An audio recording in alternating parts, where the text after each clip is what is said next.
Welcome to another episode of Please Welcome, where we bring you face to face with professionals changing the landscape of the corporate world. I'm McKenna LaFave, and I want to thank you for joining us today. Here at Heroic Productions and on Please Welcome, we believe that everyone's story has the power to inspire. By engaging with these extraordinary people, we aim to build community, spark meaningful conversations, and provide you with valuable insights for your own personal and professional growth. Today, we have with us event extraordinaire Hannah Hegman, who is a seasoned event professional with over a decade of experience specializing in nonprofit fundraising and creative event execution. Currently, she is the Director of Experience at Do Good Events. She has spent nearly 8 years enhancing community connections and elevating brands through expertly planned and executed events. So without further ado, please welcome Hannah Hegman. Yay! Cue a blast track, right? No, it was a hefty intro for a very beautiful career. It's great to see you again. I just saw you at your Raise and Arrange event for Do Good Events, which was incredible. Best year yet. It was really great. I love the Lego theme too. That was so fun. It was an inspiration in the middle of last year when we were all trying to piece all the events together and figure out how does this all work. And we came upon this Legos theme. And what's been so funny in 2025, we already have 3 other clients who have started talking about maybe we should do a Lego theme at our event. And so maybe we started a trend. We'll see. Oh my gosh, amazing. And it's so funny. So I have like a couple nephews and nieces, and Legos are always on the Christmas list for them. And Lego really does have like such a chokehold on the market, that's what we always say. So I'm like, it's just like a fun theme and everybody like gets it. Yes. And Lego World here in Minneapolis, It was so fun. So thank you so much for having me. Well, and I should also mention to keep trademark happy. It's not Lego. It's not building block Lego. Yes. But we appreciate you. You're such an event professional, by the way. You shared some incredible insights at Raise and Arrange as well. Thank you. So it was so fun for you to be able to join us there. It was a really fun day. So obviously your background and career has been an event. So I kind of wanted to start at the beginning of your career journey and ask what inspired your passion for event planning, and then especially in the nonprofit sector, because it is such a special sector that is near and dear to our hearts. We love a gala. So kind of what got you involved there? Yeah. I think the idea of service and volunteerism has always been a part of my life, and nonprofit work has been dear to me. I was an AmeriCorps member out of college, and I worked with 80 nonprofits in a year. And, wow. Really, it's always been the center of me. I didn't know event planning was a career when I went into the career force. I came from a very small town. I thought event planning meant planning weddings. And that's what I thought it was. I actually ended up working with a small nonprofit. I was running their volunteer program and started to get involved with their gala. And after a couple of years, I realized this is where I'm meant to be. I love the heartbeat of events. I love how it brings people together. I love all the complications of an event and all of that. So I had met Kelsey Beach for coffee one day, and I walked out the door and I called my husband. I go, I'm going to work for her. And a year later I was. And here Amazing. I am. 8 years later, I do good events. Manifestation at its finest. Yes. I love that. And I love the tidbit because I do feel like event planners are problem solvers. Yes. You have to be. Yes. You have to kind of thrive in that a little bit. Yes. Give me the challenge. What can I do? Yes. Yes. So could you share, speaking of problems, could you share a defining moment in your career where you felt like your work made a significant impact? Yeah. It's really interesting working with nonprofits. I try to be really careful not to take any credit for the work that nonprofit does. Yeah. So that big impact is not about all the dollars that we raised, or to me, it comes back to having that servant heart and being able to serve our clients in a way. And I will never forget the moments of a client hugging me at the end of the night with the most authentic embrace, being like, I could not have done this without you. And that's when I'm like, that's why I do what I do. Because it helps to make our clients show up better in their jobs. It allows them to build deeper relationships. And I get so much joy if I'm like, ooh, I know what kind of drink they want at the happy hour. Or, those little details So those are the impactful moments when I look back and I realize that the work that I did that day made my client have a better experience. Because events aren't everybody's jam either. No. And they're totally mine. I'm energized. I think it's fun. But we all know the client who's like, this is the worst day of my year. They don't want to be at the event. This is not their jam. And so to try to bring joy into that process. So those, I mean, I don't have like a lot of specific moments other than just like those authentic hugs. I'm totally a hugger. Yes. So just that real connection and being able to see that I made somebody's day a little bit easier. Awesome. So obviously at Do Good, you guys do a ton of events. You have a ton of clients. What strategies have you implemented to elevate the attendee experience? I know every event is different, every client is different, but what strategies do you implement kind of across the board to make sure every event is amazing? Yeah. I think one of the things we're trying to do is to push people out of their comfort zones a little bit, right? If it's a gala that's been doing a gala for 20 some years, they've got the formula that works beautiful.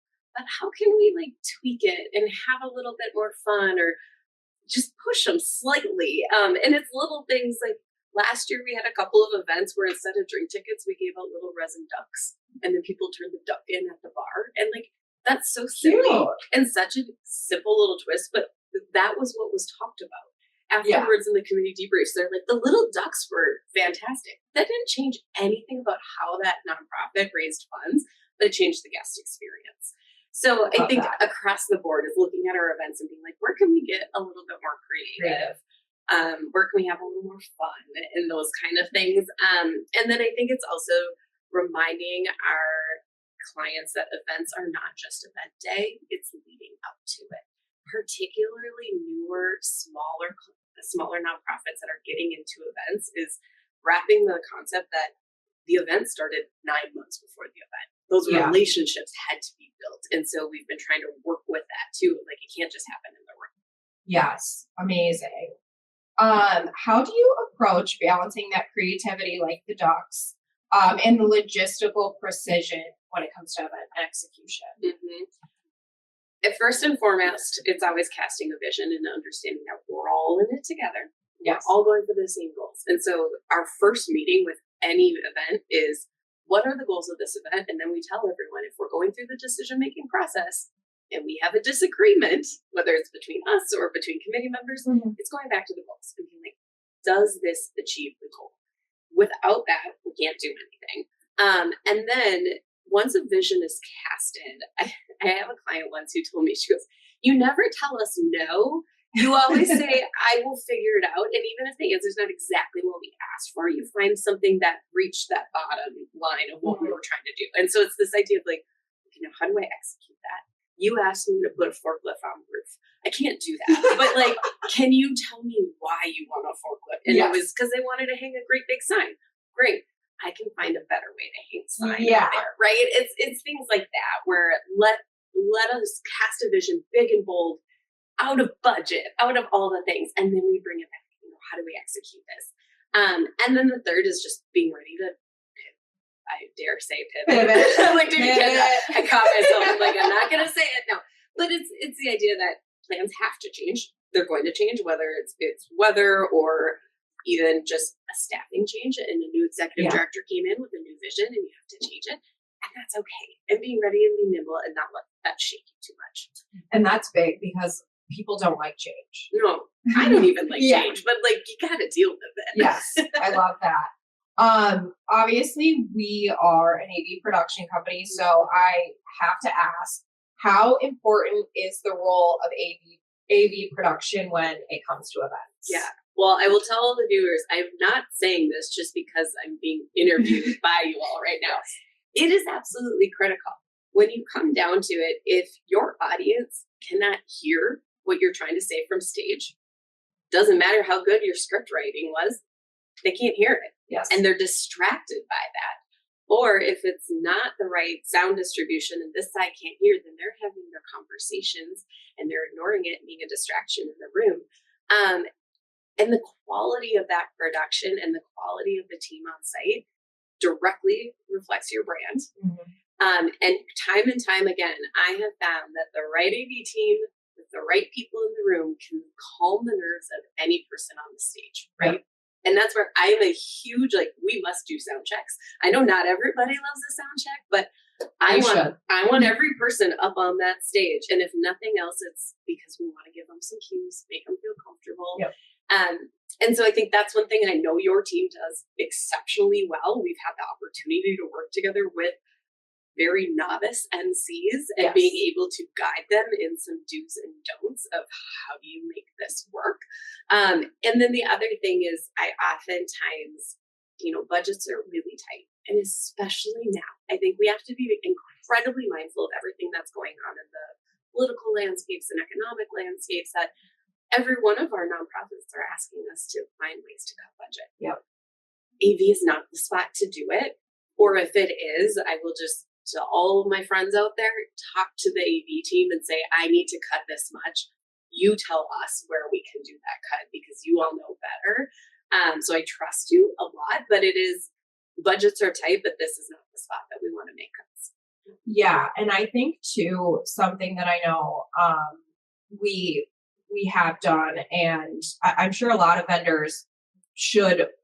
suppliers should do this, is like good, better, best options.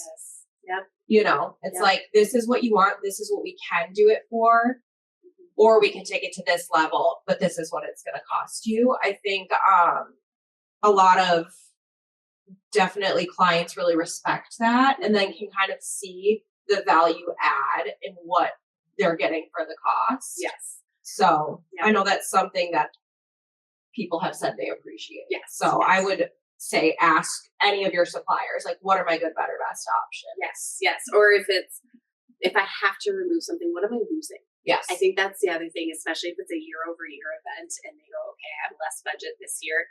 It's saying, remember that lighting feature? You won't have that anymore. Because we all know the equipment lists don't make sense to the person who has never read an equipment list before. And sometimes they don't even understand what they're saying yes to. Myself included, multiple times I have gone to partners like yourself and I'm like, dumb it down for me. Help me exactly understand what does the lumens of this thing mean. Right? Yeah. But that's why we work with partners like yourselves, and I'm not the expert in that area. But I think it is, yes, that good, better, best, or tell me if I make this cut, what am I going to lose? Yeah. I love that.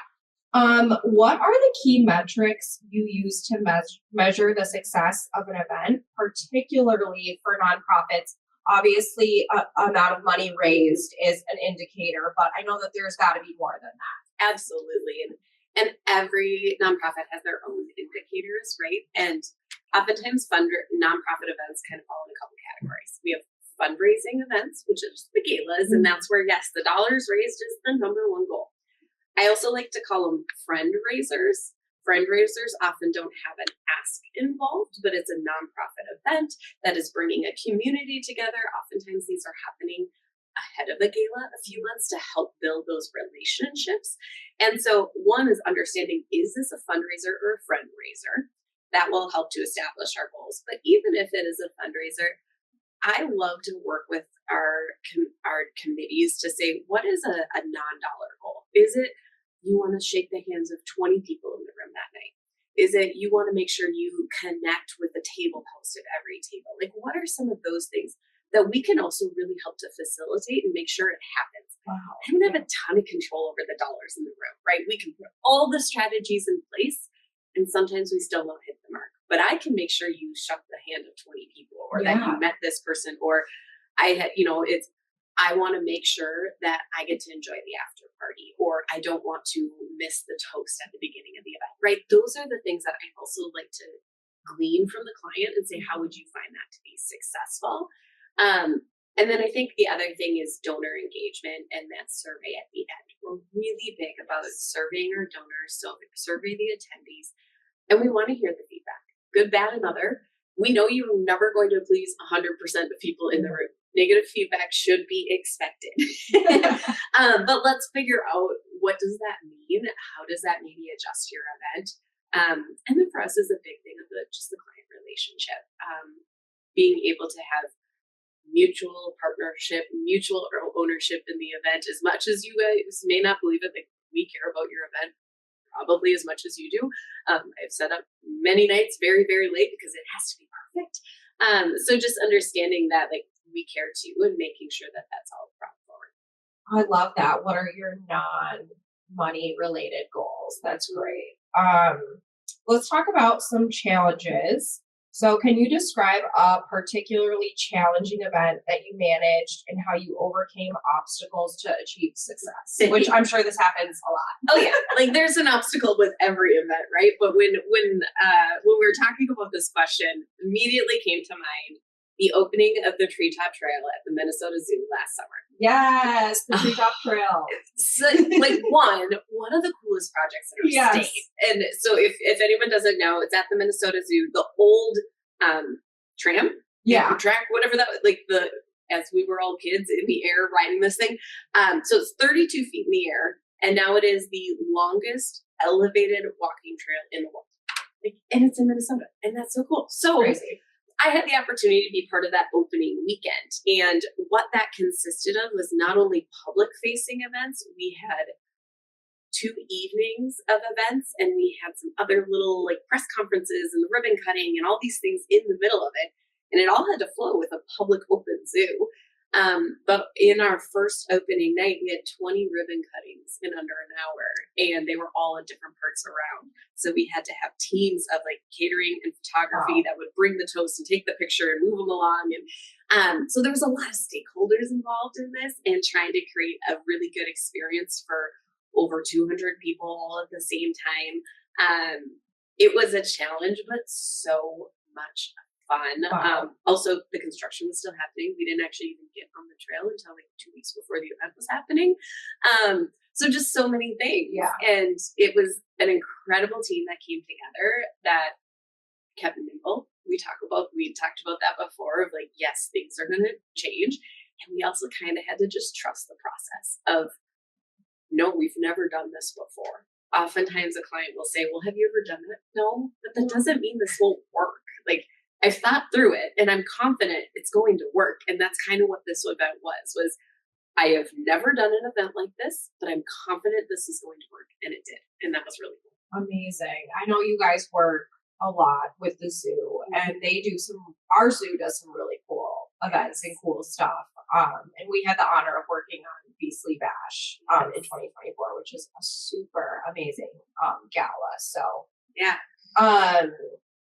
So something that I have just heard of, don't know how, but ROR, return on relationships. So I think in the events industry, relationship building is really important. So I think it's a great time to ask, how do you foster strong relationships with clients, vendors, and your team members to ensure seamless event execution? I think first and foremost is like real talk conversations. Like, we have business talk, and then there's the, okay, but really, let's get down to this. How's this going to happen? Yeah. Whether this is with a client that, yep, we got out of that committee meeting, and now let's real talk what happened in that committee meeting and what are the next steps.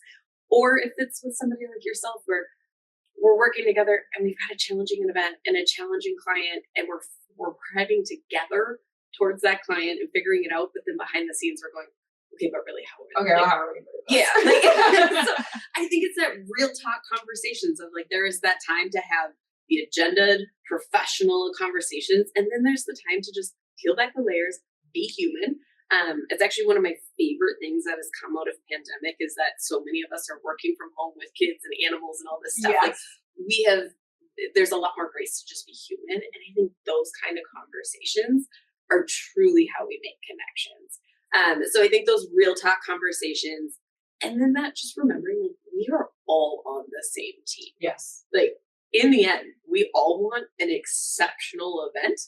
In the end, we all want our bills to get paid, right? Like, like, it just, it's like, my role is very interesting because I have these clients, and then I have all of our service partner relationships, and I'm like, I want the best for everybody. I truly do. And sometimes we have to be the middleman and all of that.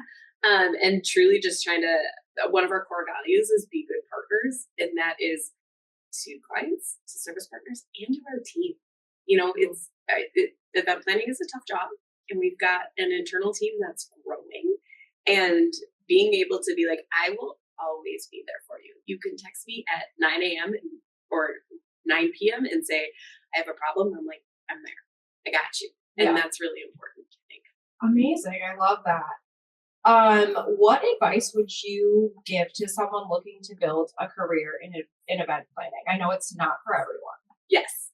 Well, first and foremost, let's make sure you understand that event planning is not just picking out pretty linens. It's not just planning a big party. Pretty florals. Yeah, like if you loved planning baby showers and birthday parties, like that doesn't necessarily mean you're going to be a fantastic event planner. And you might be, but like there's so many folks, young folks that I talk to that are like, I love planning parties. And that's a great foundation to find your passion.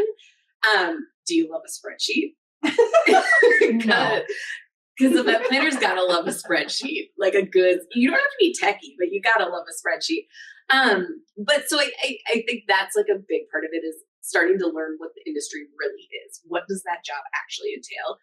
And you get that by getting boots on the ground at events. Is go to as many events as you possibly can, and not just go and have fun. Like take notes. What are you seeing? What are the people doing that are working the event? Like my awareness of a tech table changed once I got into the event world because y'all are really good at like hiding behind the little black curtains.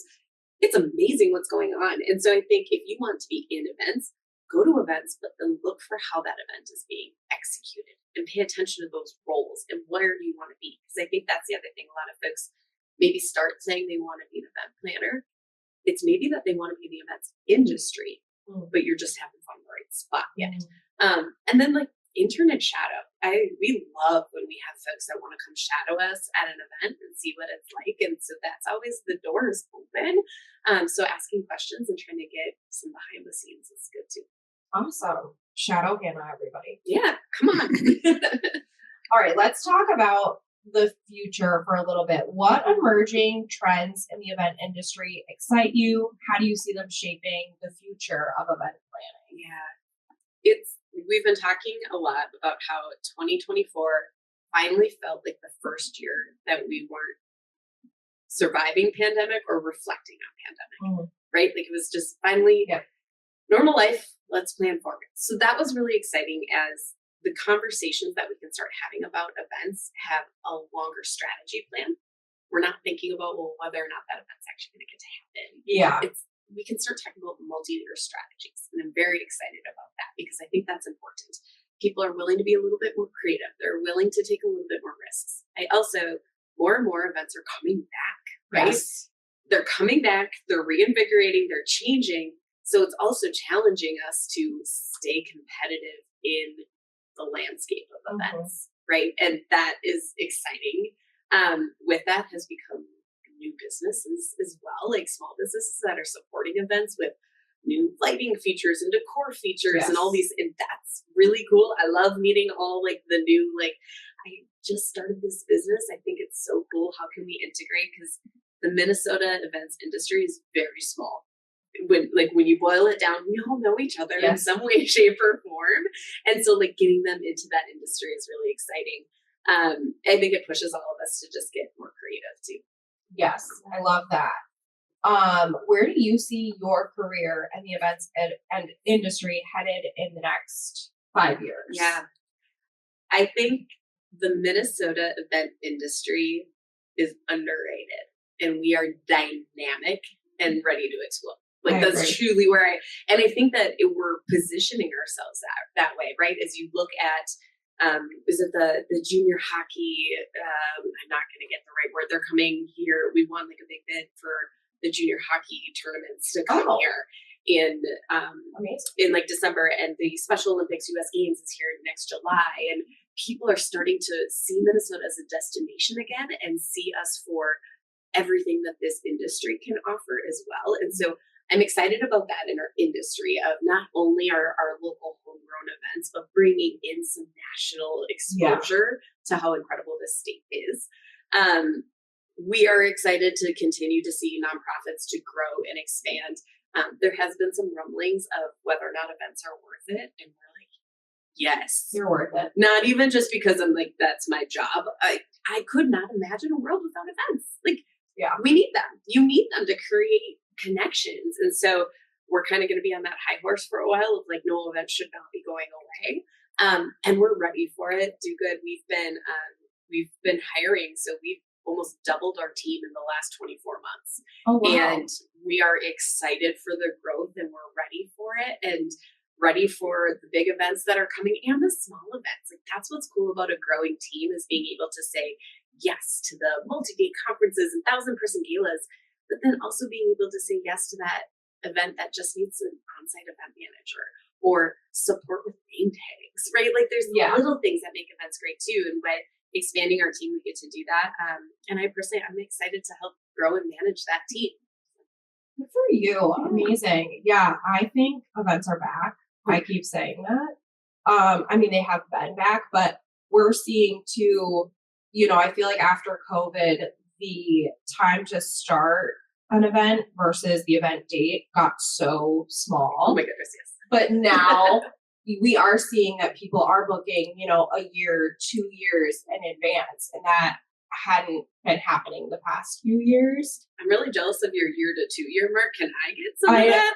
I'm living in like the 6 to 9 month realm still. it's few clients, but it's just nice to know that they plan to keep this annual event or biannual or what have it, and they're like, we know in 2026 we're going to have this event too. Yeah, and like that's a good feeling for the rest of us who work in events. Yes. It's that comfortability of committing to a strategy in the following year, right? It's because before it was like, well, I don't know, we'll see how the fundraising goes this year. Yes. That mentality has changed, that even if fundraising is down, we're going to stick with this because it's important. And so that's been really fun. Yes, I completely agree. Well, thank you so much for joining us today, Hannah. I know we had to reschedule this a couple times because winter in Minnesota brings illness. Dang those illnesses. Wash your hands, people. Seriously. But I'm so glad we got to do this today. After a fabulous Raise and Arrange. I can't wait for next year. I hope you already have that on the books. We have a save the date. Oh gosh, now you're putting me on. It's the Thursday, January 15th, I believe it is. Okay, amazing. Yeah. Look at that. 12 months in advance. Yeah. Well, I guess 11 now. It is February. I forgot it's February this week, you guys. Anyway, thank you so much for spending time with us today, Hannah. We appreciate you and all event planners like you. As we know, it is such a big and important job. We really respect all that you do here at Heroic. And to our audience, thank you so much for joining us as well. Join us next month for another episode of Please Welcome. Thank you.